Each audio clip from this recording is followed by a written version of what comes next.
So the idea was to incubate within China a system of mass control, not least based on AI and technology, which when it was perfected would be played out across the world and become the global system. The idea or the fact that this came out of China makes perfect sense, because what has happened as a result of, quote, COVID, in the West and the rest of the world, it's become more and more and more like China. The Chinese system that is coming into the West under the name vaccine passport is the social credit system. And this is all part of this post-Mao incubation of a global system in China.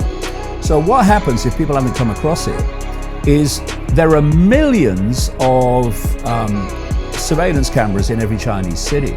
The AI system in China is tracking and logging and monitoring people in real time, 24/7.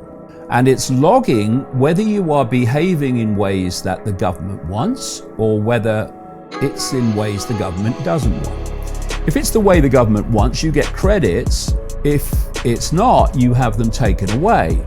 And once you reach a point where you've lost enough credits, you can't fly, you can't go on a train, you can't basically operate in mainstream society.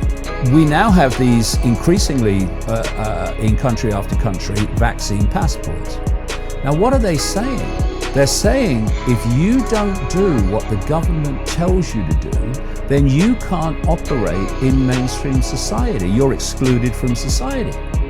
Now, that's just what happens in China, because it's the Chinese system going global. This is another reason why a lot of people have moved into this camp of pushback, is they were told that you have the first 2 jabs and then you go back to normal.